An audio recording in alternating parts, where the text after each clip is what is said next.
And we are live. Good evening, everybody. Welcome back to cilinixfxcapital and welcome to another, it's going to be extreme fun live stream. We'll talk to our old good friend, Jerome Powell. We'll take a look at some live charts and then maybe at the end, I'm still going to answer some questions.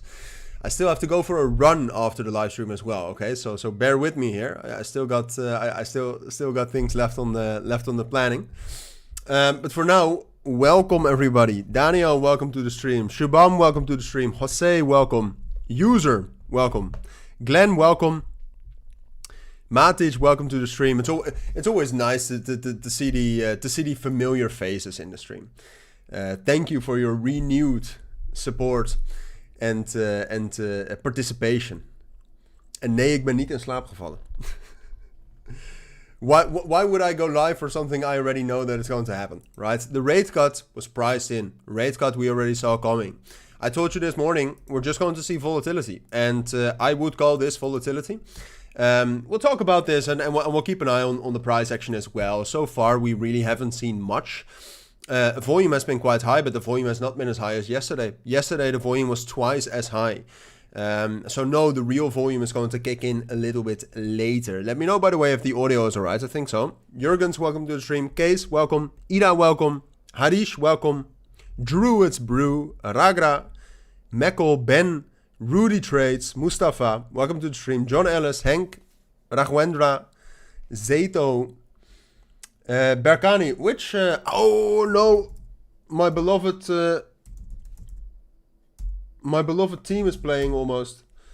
I almost forgot about it. I mean, oh, Ajax, it's 2-2. It's 2-2 versus Karabakh. This is crazy. Well, it seems like we're getting rid of that 0. But is this the way we want to see this? It's crazy. It's crazy that this is ending in 2-2 versus Karabakh. But okay. Which other game is starting then? Oh, Real Man City. Wow. Okay, yeah, that's quite a matchup. Yeah, we are going to be done before that. Don't worry. Eat for the first time. Or at least I was keeping an eye on the clock. Let's keep it at that. Let me quickly tell everybody that we're live, by the way. Otherwise, people might miss this. Yep, let me quickly see. Okay, so for those of you, let's get to the content, and I'll check out the chat in a moment. But if let me see, like this. But okay, so the interest rate is cut by 25 base points, as expected. We also got the economic projections. I wanted to look at that a little bit with all of you before we get into the press conference. Because the press conference, the guidance, kind of the idea behind the monetary policy, that matters most. Okay, so we can talk about the rate cut all we want, but the rate cut was priced in. We want to know, okay, what to expect going into 2026. That's most important. That's also briefly, I think we can see some of that in the economic projections. That's why I wanted to look at that. But I'm not certain if we have the time. So I'll try. Give me a moment. I'm quickly notifying everybody that we're live right now. Yeah, right there. Right there, and last but certainly not least, we're going to send it right there. So now everybody is aware that we are live, and we can and we can start this live stream. We'll look at some. Oh, that's my that's my ChatGPT history. Amazing. I asked ChatGPT where I could find the economic projections. Here you can see the economic projections. I want to look at some things here, but I'm not certain if we're going to be able to see that. So here you can see what they expect basically going into the long run. So we'll talk about that in a moment. I mean, it's also not incredibly important because that's basically what they'll talk about during the press conference. But it's interesting. I mean, if you want to be knowledgeable about the macro, you should actually read that, right? But okay, Mohammed, welcome to the stream. Andreas, Cliff, Dream MMA, MSC, Imperfect, Mehmet, Sure Logic, welcome.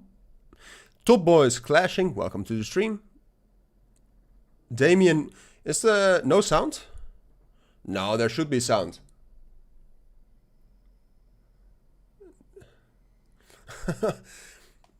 Guys, listen. If there is no sound, it's 2-3. Ajax scored. There's a lot going on. If there's no sound, please refresh. There should be sound. And I'm also seeing that sound is coming in, right? So let me quickly see if I can do something with the... let me see. If there's no sound, you should refresh. No, I've had this problem before. Sometimes with YouTube live streams, the sound for some people cuts off, and for other ones it doesn't. The humbled one, hello from Australia. Man, you should be in bed. Kiara, welcome to the stream. Adira, welcome to the stream. Raika, welcome. Nadir, welcome. Laurens, welcome to the stream. Welcome, everybody. How's everyone doing? Peter, welcome to the stream, of course. Ajax, oh, that is beautiful to see. Who scored it? It's Guy again. That's amazing. That's good news.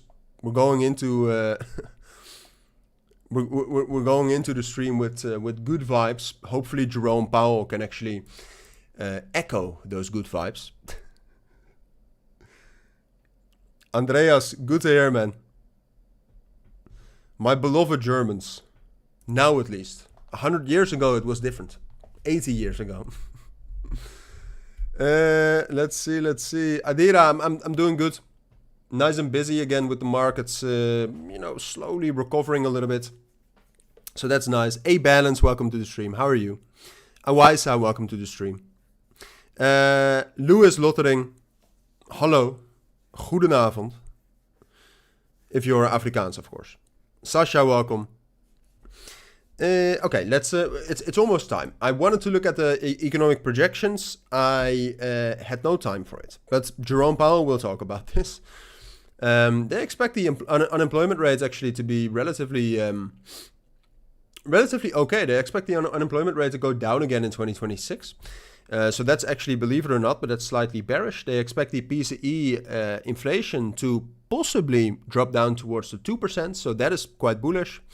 Core PCE a little bit higher, but that's not bad. Okay, so most of the participants right now think that most participants in 2026 is still very uncertain. Right, I mean, you can see right now that this is the interest rates cut in 2026. Right now, it seems like we're going to get 1 or 2 more rate cuts. That's quite conservative. That's not necessarily good. But we're going to see what Jerome Powell thinks about it. I'm going to close some. I'm going to close some things here because I don't. It's going to mess up the. It's going to mess up the. It's going to mess up the connection. Right now, a lot of volatility. Let me quickly look up the stream, and we will tune in to the live stream with and a press conference with Jerome Powell, which obviously matters most. Okay, what's being said there and the general guidance around it. Is he going to say something about the tension between Powell and Trump? We'll see as well. Maybe, but for now, let's actually tune in. I do want the best stream, so let me quickly see. We still have a minute.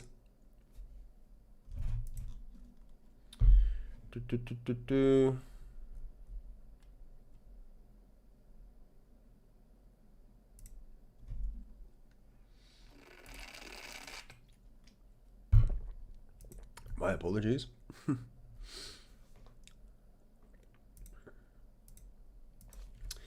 Okay, now it's almost starting.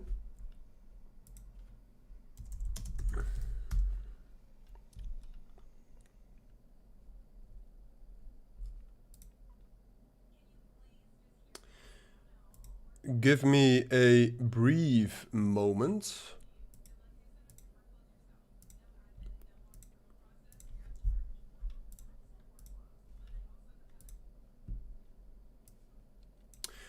There we are.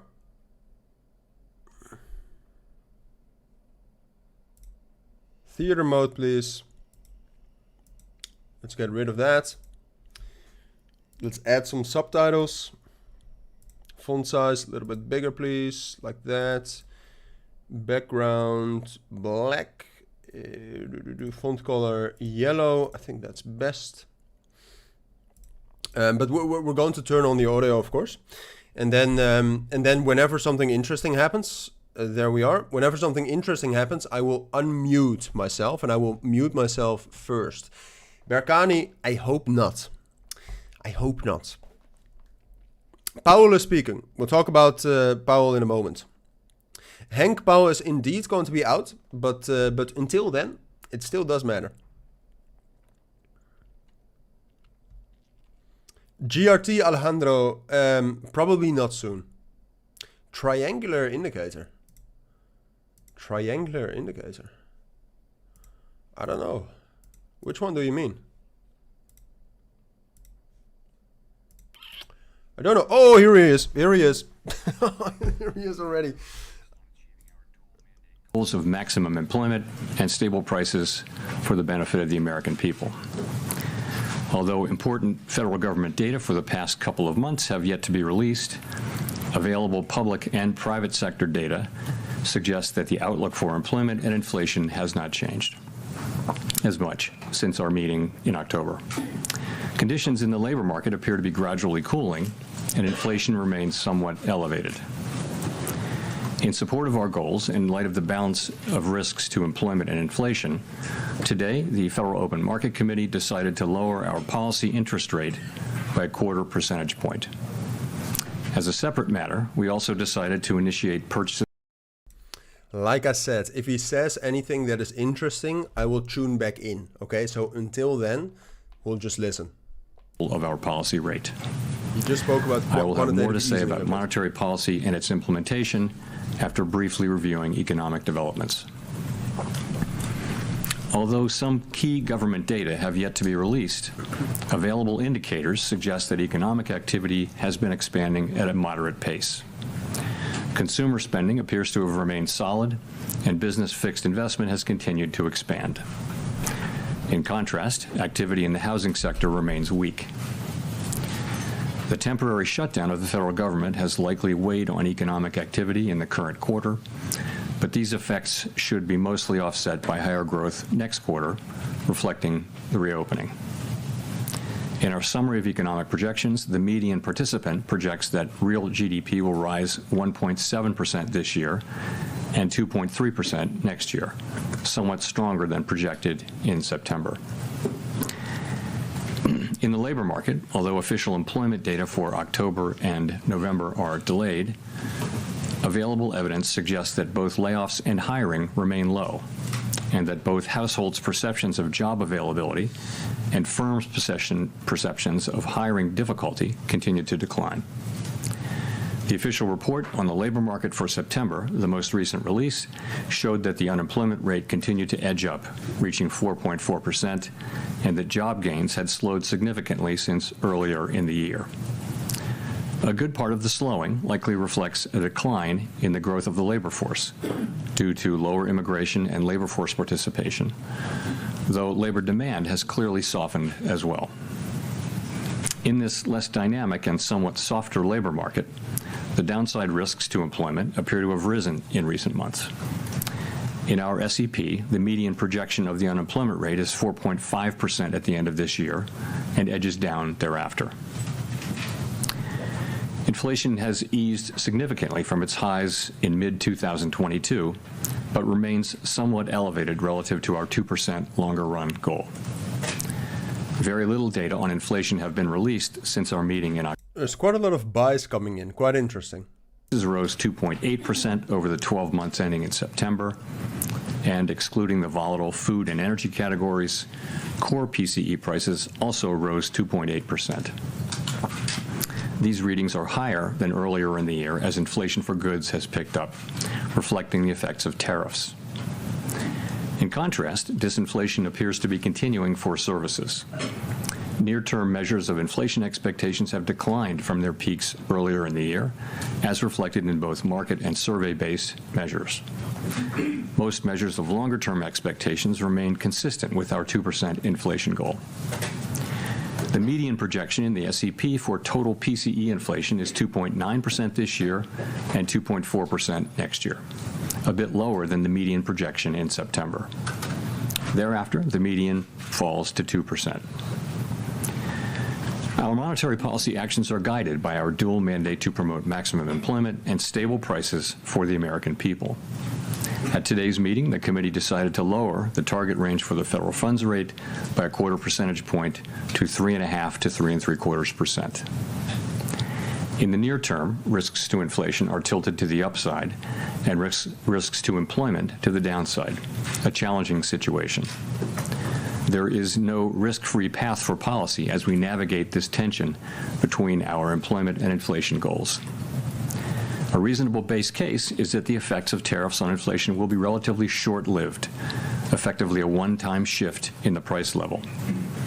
Our obligation is to make sure that a one-time increase in the price level does not become an ongoing inflation problem.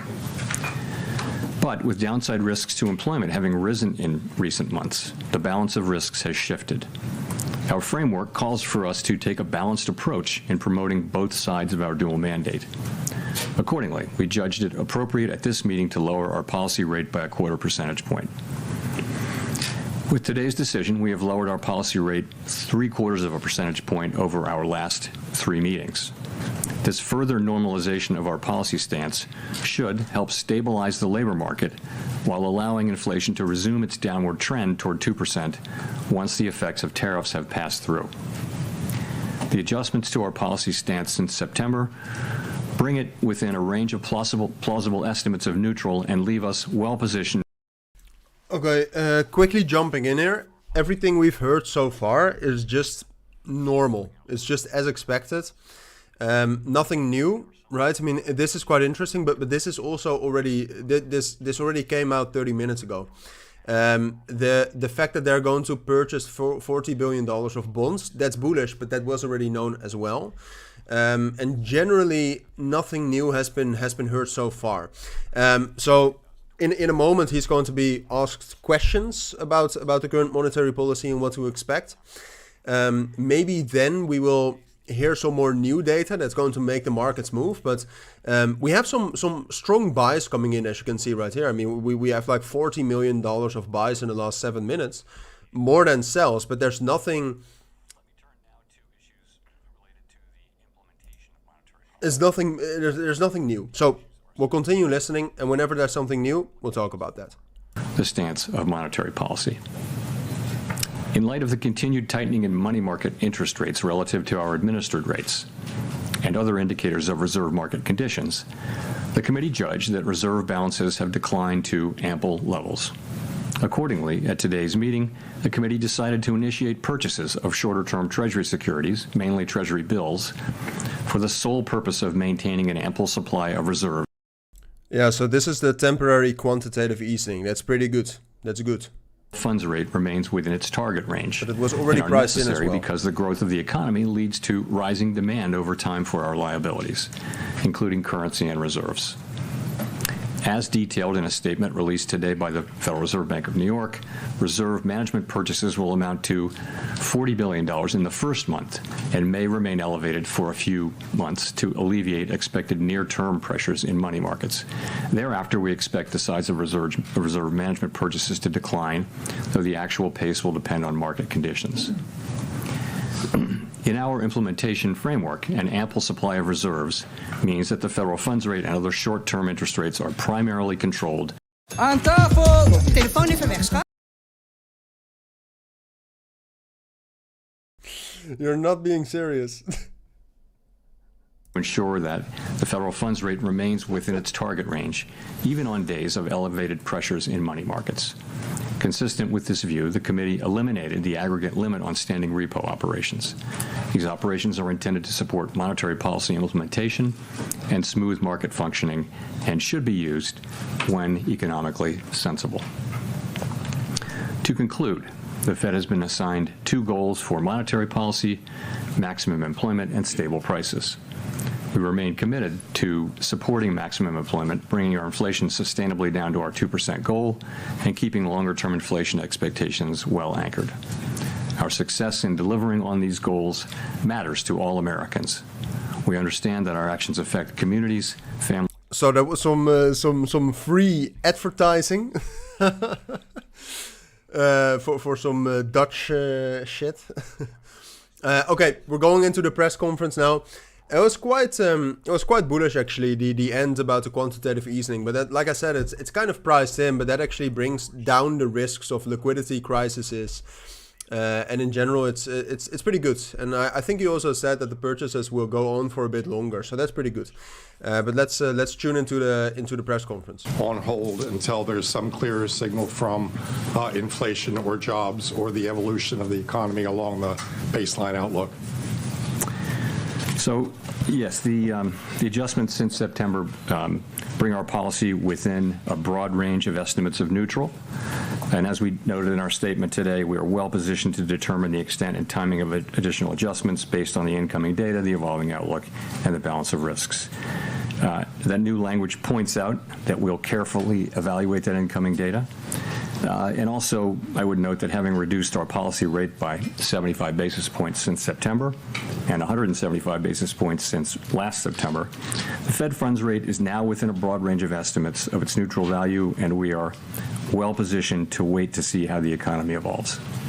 And if I could follow up on the outlook there, it seems like with the additional GDP growth coupled with easing inflation and a fairly steady unemployment rate, this seems like a pretty optimistic outlook for next year. What's given rise to that? Is this an early bet on AI? Is there some sense of improving productivity out there? What's driving that? It's an interesting question. A number of things are driving what's happening in the forecast. And I would say if you look broadly at outside forecasts, you do see a pickup in growth in many of those now too. So it's partly that consumer spending has held up. It's been resilient, and it to another degree it is that AI spending on data centers and related to AI has been holding up business investment. So overall, the baseline expectation for next year is, at least at the Fed, and I think with outside forecasters too, is a pickup in growth from today's relatively low level of 1.7%. I mentioned that the SEP median is 1.7 for this year growth and 2.3 for next year.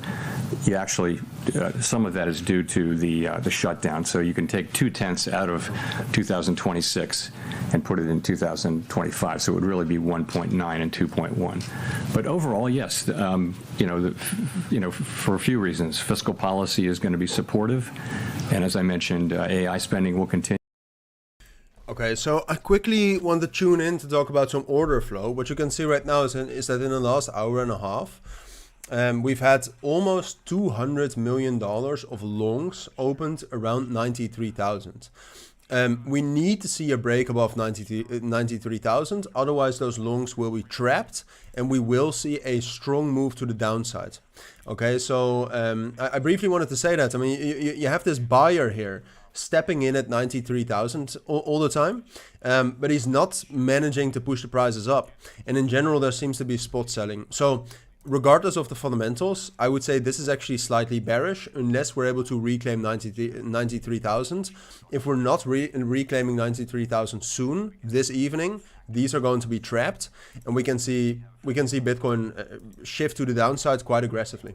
So quickly wanted to tune in and tell you about that, because this is quite significant, and it's not bullish regardless of what we're hearing right now, because what we're hearing right now with the press conference is actually pretty bullish.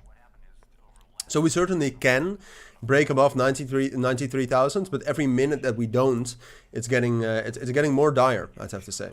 And so we decided, as our framework tells us to do, that when the risks to the two goals become more equal, you should move from a stance that favors really dealing with one of them, in that case inflation, to a more balanced, more neutral setting. And so we did that. We did some cutting, and then we paused for a while to work our way through what was happening in the middle of the year. And then we resumed cuts in September, and we've cut now 3. We've now cut a total of 175 basis points. And as I mentioned, we feel like where we're positioned now we're well positioned to wait and see how the economy evolves from here. If I could just follow up on the SEP,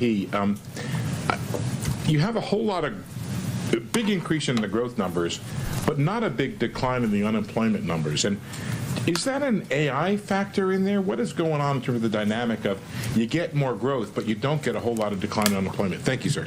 So the implication is obviously higher productivity. And some of that may be AI. It just also, I think, productivity has just been almost structurally higher for several years now. So if you start thinking of it as 2% per year, you can sustain higher growth without more job creation. Of course, higher productivity is also what enables incomes to rise over long periods of time. So it's basically a good thing. But that's certainly the implication.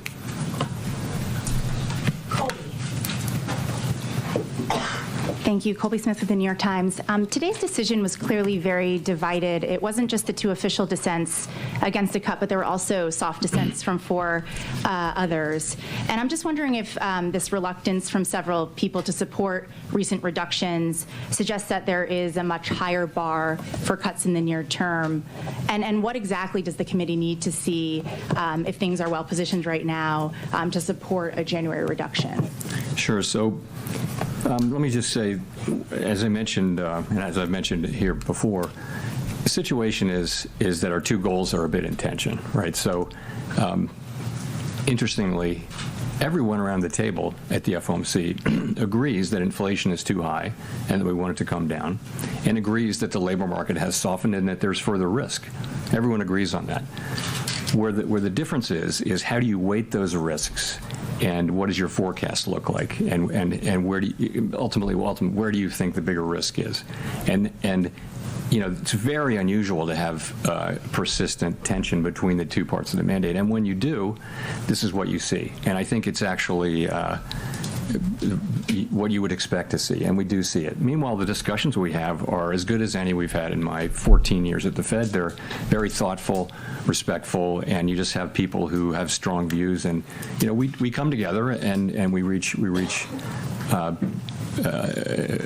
you know, a place where we can make a decision. We made a decision today. We had, you know, 9 out of 12 supported it, so fairly broad support.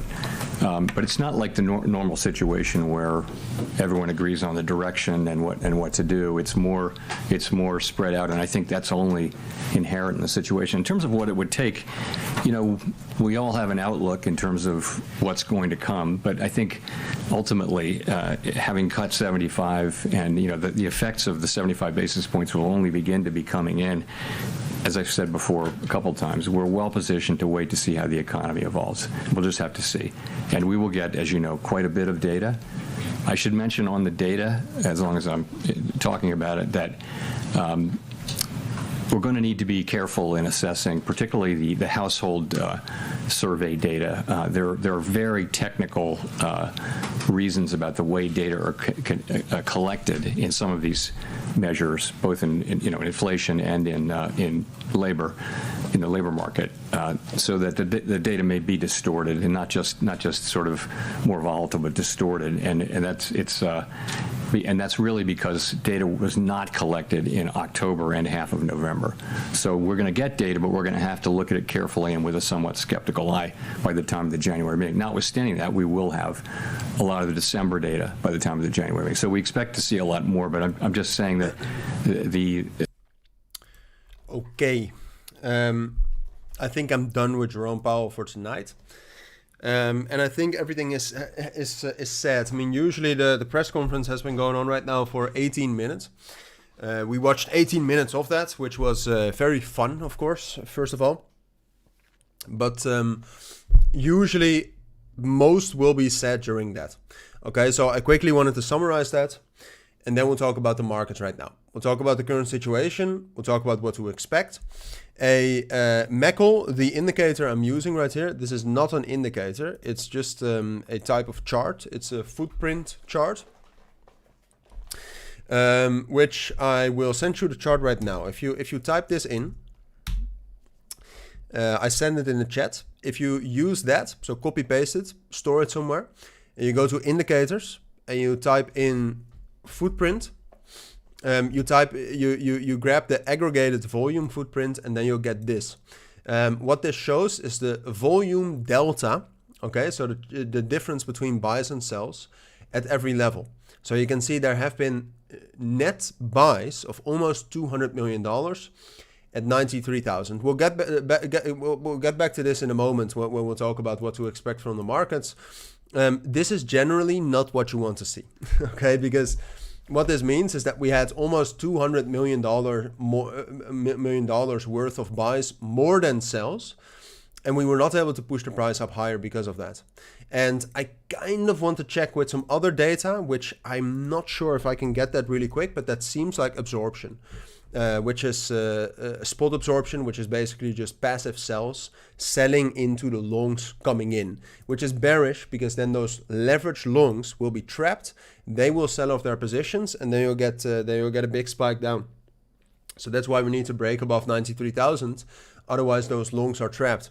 En trapped longs, een kat in het nauw maakt rare sprongen. AKA, if you're trapped, you'll jump weirdly. That's an amazing translation, but but you know what I mean, right? I mean, trapped longs are never great. So yeah, we'll talk about that in a moment. Briefly, a summary for everybody that's tuning in a little bit later. You're a little bit later, but you're definitely not too late. So let's do a brief summary of what we have heard and what we have seen today. First of all, what you can see right here is that there is a lot of things going on. There is not necessarily spot absorption, as you can see right here. So it's not necessarily bearish. What you can see here is that the price is actually holding up relatively, like there's no major divergence here.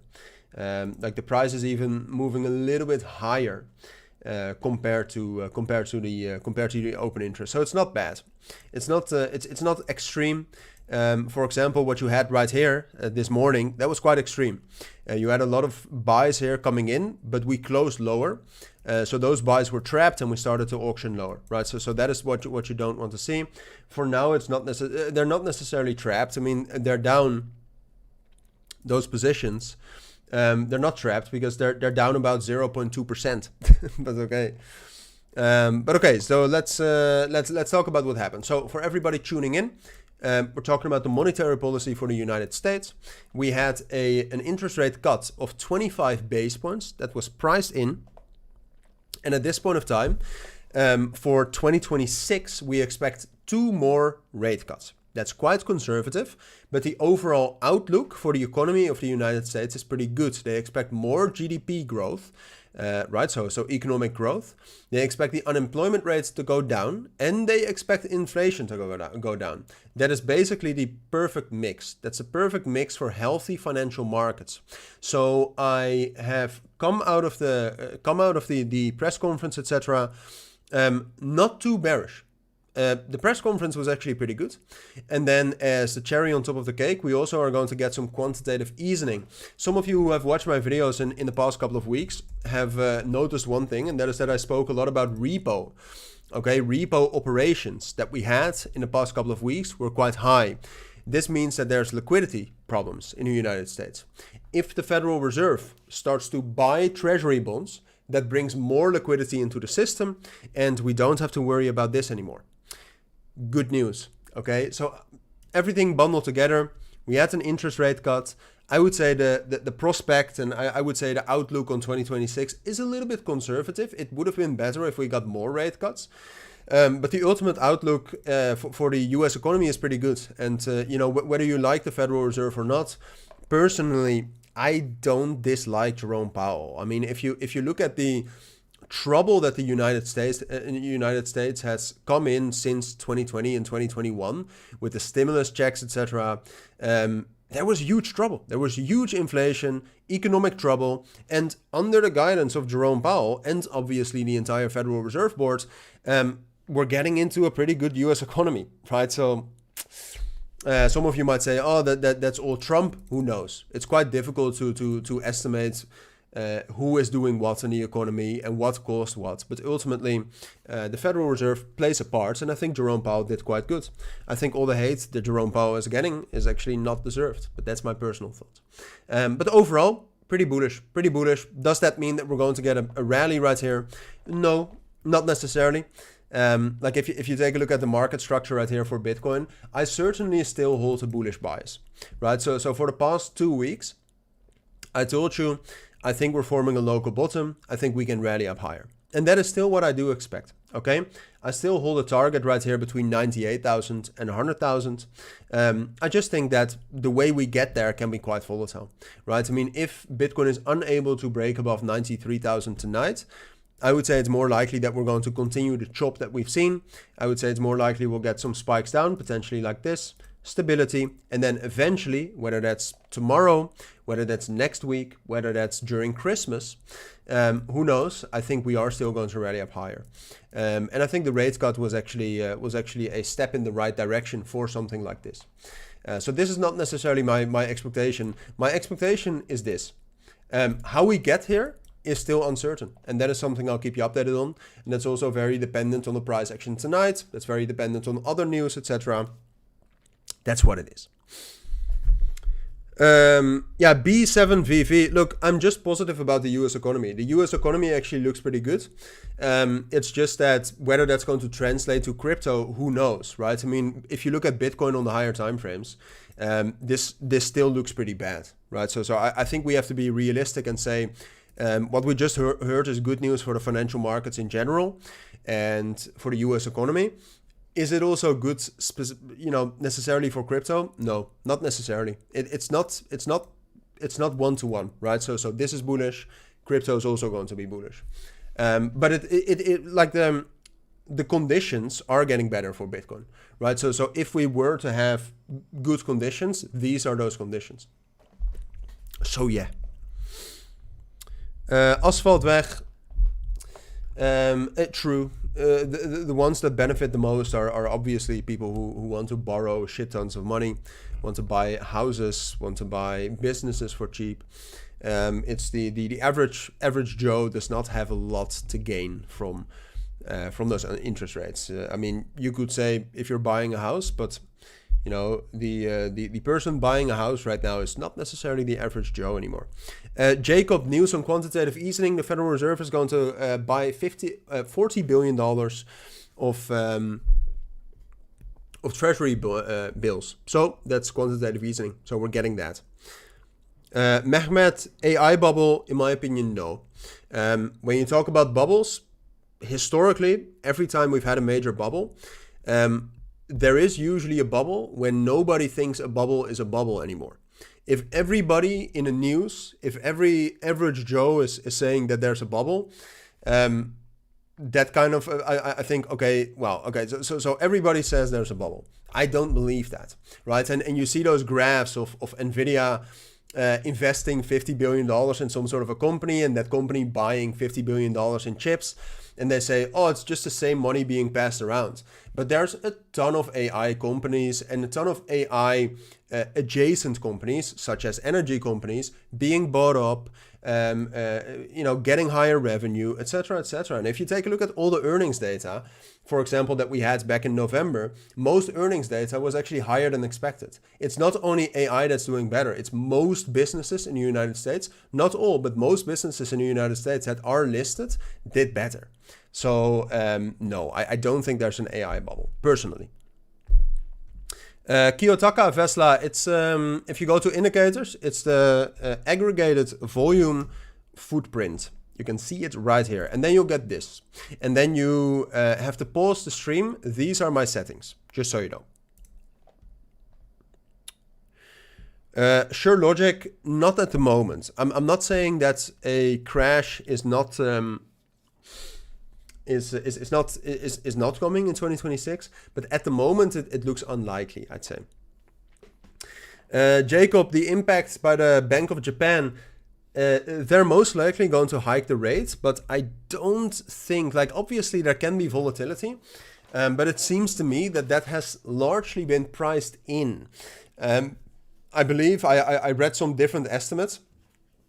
I believe the probability that we're going to get a rate hike by the Bank of Japan right now is 90%. If it's 90%, it's going to be priced in by the markets. So short term, it might induce some fear, always possible, but I don't think it's going to turn around the trend, I think. Zcash, Yazid, I made a video on that this morning.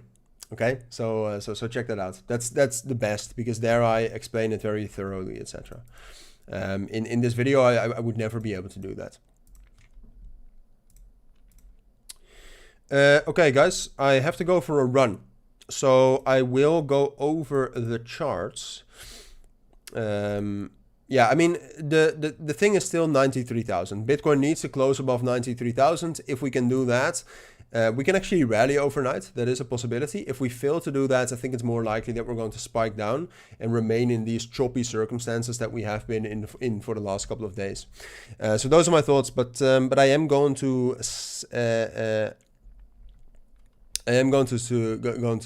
cut out the stream. It was very fun. Let me see right here. Ben. Who is Ben? I'm not Ben.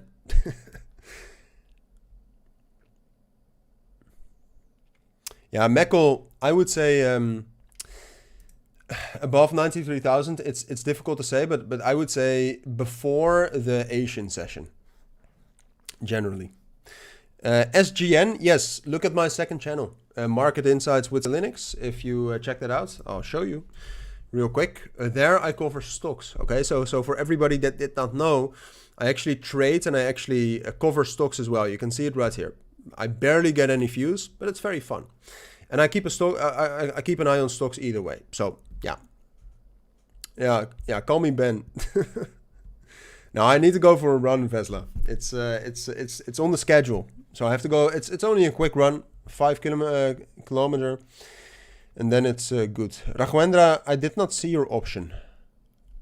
I'm sorry. Oh, option 19 December 92,000.